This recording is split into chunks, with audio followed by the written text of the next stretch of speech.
Today I'll be doing Ohio State. So I'll at first be going over their roster, and then I'll give you a predicted winner and loser for each game this season. So Ohio State's roster is loaded this year, like Georgia's is. There are no weaknesses on this team. They're good everywhere, but they do have certain parts of the team where they're better at than others. Starting at quarterback, uh, Will Howard, no doubt, will be the starter transferring in from Kansas State. And in his time at Kansas State, was he good? Yes. Was he great? No.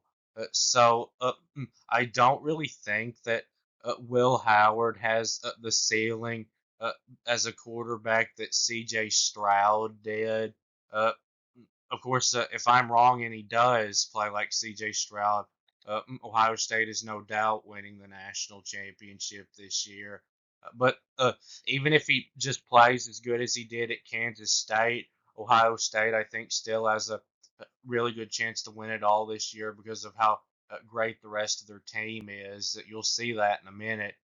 But I do think that Will Howard will play better than he did at Kansas State, at Ohio State this season, with Ryan Day and Chip Kelly coaching him because those are two of the best offensive coaches in the country.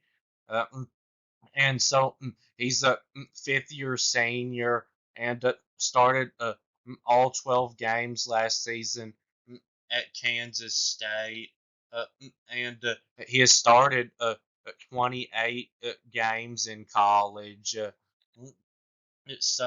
Last season at Kansas State, he had 2,643 yards, 61.3 completion percentage, and he did throw 10 interceptions, which wasn't good. Uh, and he averaged at 7.4 yards per throw. Uh, and he is a better runner than Kyle McCord is. He ran last year for 351 yards on 81 carries, averaging 4.3 yards a carry. And he had 24 touchdown passes and 9 rushing touchdowns last season, so he had 33 total touchdowns. Uh, and they do uh, uh, have a couple of other talented quarterbacks on the roster. They've still got Devin Brown, who was Kyle McCord's backup last year, who's a four-star, and then they bring in Julian Sayin, who is the number one quarterback recruit of this year, who was committed to play for Alabama, but when Nick Saban retired, he switched his commitment to Ohio State.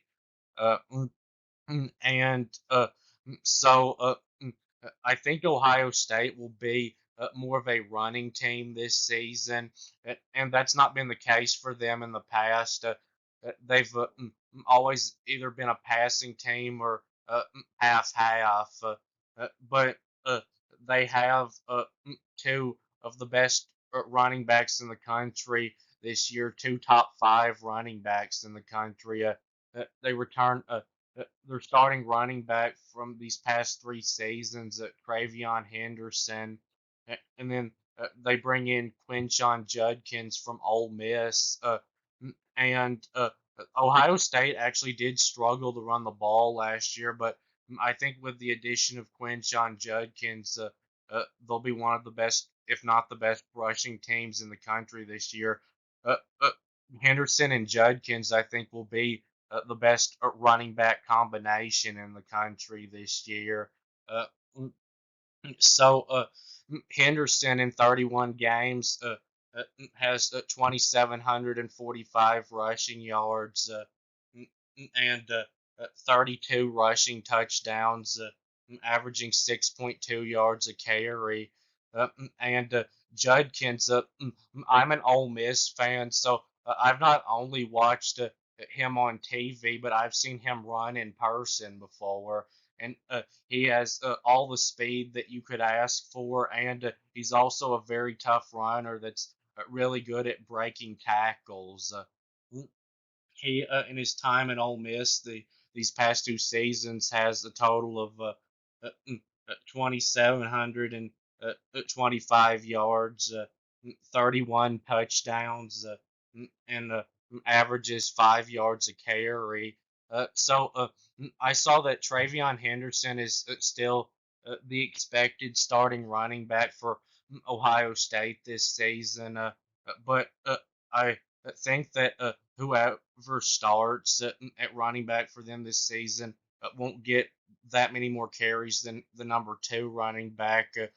I think they'll share carries pretty evenly. They could both get close to 20 carries a game this season.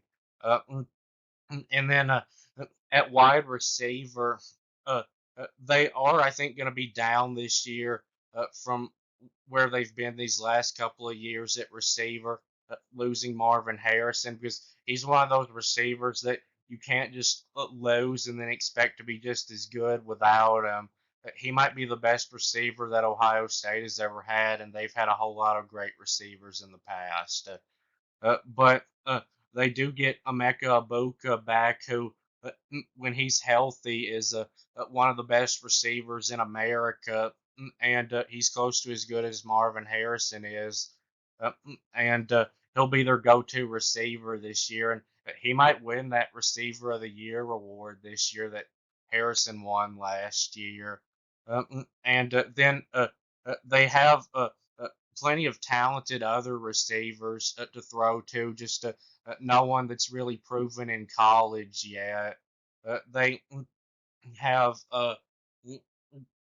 Carnell Tate, who, as a freshman last year, didn't play much. He only had 18 catches for 264. Uh, and he did average 14.7 yards a catch, though. And he's a five-star wide receiver, and I'd expect him to uh, do a lot for them this year. He'll be a starter this season at receiver. And then they bring in not just the number one receiver recruit of 2024, but the number one overall recruit of 2024 at wide receiver, Jeremiah Smith. And I saw that he had a great spring and is expected to be a starter for them as a true freshman this year at wide receiver. And then they've also got a five-star wide receiver that barely got on the field last year, but only made one catch, and he did show in that catch how good he can be. Was that catch that he made last year was a 58-yard touchdown catch? Brandon Enos. I would expect him to get a lot of playing time this year.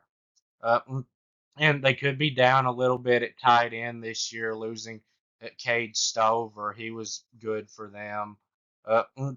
And then on the offensive line, so Ohio State's offensive line was not great last year.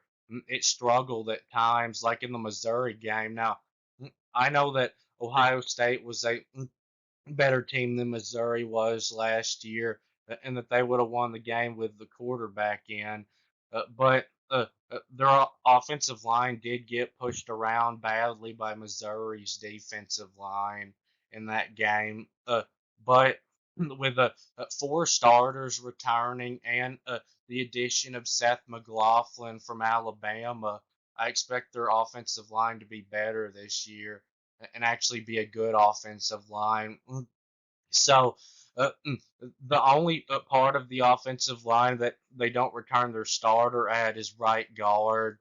So I think that if McLaughlin improves his snapping, which he really struggled with at Alabama last year, then he will be the starting center this year, and their starting center from last year will move over to right guard. But I think if McLaughlin is still struggling to snap the ball, then they'll leave their starting center where he's at, and then put McLaughlin at right guard. It was McLaughlin. is a good player other than the bad snapping. And I know Ryan Day didn't bring him in just for depth. He brought him in to start. Last season at Alabama, McLaughlin uh, mm, uh, didn't allow any sacks and only allowed 12 pressures. And uh, Ohio State returns one of the best offensive linemen in the country this year. Donovan Jackson, who could have went pro this year and might be a first round pick next year. He's a 2 year starter, and in the 2 years combined, has only allowed 18 pressures and 3 sacks. And of course, sacks are pressures too, but I'm separating those with offensive linemen. And then on the defensive side, this will be the best defense in the country this year, in my opinion. The defensive line that has everybody back from last season that could be playing in the NFL. Uh, uh, their pass rush will either be the best or the second best in the country this year. So on the defensive line, they've got Jack Sawyer, who last season led them in sacks at 6.5 and had 48 tackles. And he had 32 total pressures and 2 pass breakups and 2 forced fumbles. And then they've got Tyleek Williams, who had 54 tackles last year and 3 sacks and 5 pass breakups, and he had 22 total pressures and a fumble recovery. And then they've got JT Tuamolia, who had 38 tackles and 5 sacks and 36 total pressures and 2 pass breakups and a fumble recovery in 12 games last year. And then they've got T.Y. Hamilton, who in 11 games had 38 tackles and 2 sacks and 9 pressures. And this will be the best defensive line in the country this year. And then at linebacker, this will be, I think, the weakest part of Ohio State's defense this year, but they're still going to be strong at linebacker. They lose their top 2 linebackers from last season, but they return Cody Simon, who had 57 tackles and 7 pressures and 2 pass breakups last season. And then they've got Sonny Styles, who is making the move to linebacker from safety, who as a safety last year was really good and had 53 tackles, 2 sacks, and a forced fumble. And they've got C.J. Hicks, a 5-star linebacker who, in his 2 years at Ohio State, has only played 75 snaps, but had 14 tackles in those 75 snaps. And I would expect him to get a lot of playing time this year. And their defense, I think, will probably a lot of times be a 4-2-5 this year because they have 5 really good defensive backs. So in the secondary, they were number 1 in passing yards allowed last year at only 145.9, and everybody is back from that secondary last year. Plus, they add in the best defensive back in college football, Caleb Downs from Alabama. So at cornerback, they've got Denzel Burke, who is one of the best corners in the country. In 33 games, he's had 25 pass breakups, 95 tackles, 2 interceptions, and a forced fumble. And then they've got Jordan Hancock, who is also one of the best cornerbacks in the country, who had 41 tackles, 2 sacks, 2 forced fumbles, and 4 pass breakups and uh, 2 interceptions, 1 for a touchdown last year. And then they've got Davison Igbinosun, who is also a really good corner, who had 59 tackles, 5 pass breakups, and 2 fumble recoveries last year.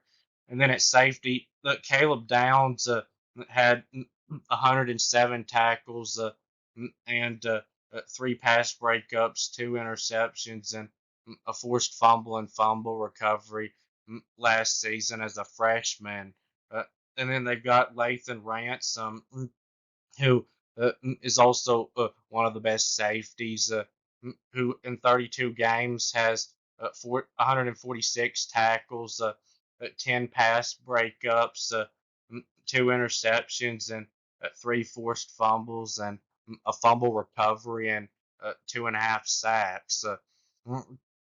And on special teams, they returned their kicker, who made 16 out of 20 field goals last year, and they do lose their punter. They are questionable there, and Ohio State could play a little bit better on special teams than they have in the past. It wouldn't hurt them. Uh, now, moving on to the predictions. So they start the season against Akron, which will be a very easy win.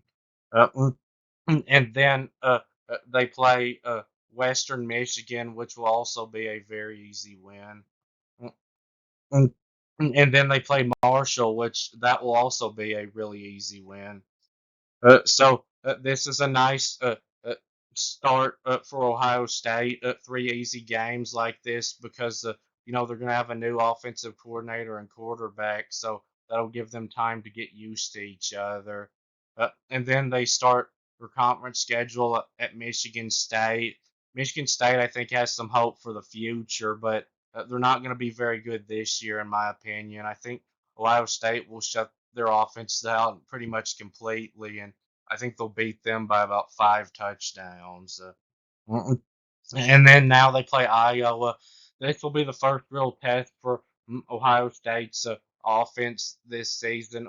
Iowa's going to have a really good defense again, but Iowa, I think, will get shut out by Ohio State's defense. And Ohio State, I don't think will score a lot in this game, but they'll score in the 20s, I think. And I think they'll win this game like 23-0, and it'll be a blowout. So then it comes time for the huge game on the road at Oregon. So Oregon is going to be really good too. I think their offense will probably be better than Ohio State's, and their defense, I don't think will be quite as good as Ohio State's, but still really good. So Oregon's defense was like Texas's last year. It played good most of the season, but when they went against a really good quarterback, their secondary got ate up and they lost. Those 2 times that they went against Michael Penix last year. But Dan Lanning has tried to fix that with some really good defensive backs in the transfer portal this year, and I think that will work, and they will be able to slow down Ohio State's passing game, and they'll slow down, I think, their run game too. And Oregon is the only team that I really think will be able to score much on Ohio State this year. And even they, I don't think will score in the 40s. And I do think, though, that Ohio State will be able to score a decent amount on Oregon. Uh, and these 2 teams are so even that I'm just going to pick the home team. So I'm going with Oregon. Uh, and so then it comes time for Nebraska. Nebraska is going to have, I think, a good defense and a much improved offense this year, but they're still way behind Ohio State. I think this will be a blowout. Ohio State wins by 20 something points. Mm, and then it comes time for a road game against Penn State. So I know Disaster Aller uh, is a 5-star quarterback who was the #1 quarterback recruit of 2022, but uh, he was awful last year at Penn State, and he was awful in this game against Ohio State. It was like he wasn't even there. And Penn State, I think, will again be stuck having to try to run the ball on Ohio State's defense, and that got shut down last year, and I think it happens again. And I know the difference was Marvin Harrison uh, in that game last year. He had a huge game, and he's gone. But uh, last year against Penn State, Emeka Ibuka and Travion Henderson weren't playing. They were hurt, and they'll be back this year. And now you add Quinshawn Judkins to that. I think Ohio State will at least score in the 20s in this game. Uh, Even though Penn State will have a really good defense. Mm, and I know Will Howard is just a three-star quarterback from Kansas State, but from what has been seen of him and Disaster Aller in college, Will Howard has been a better quarterback than Disaster Aller has.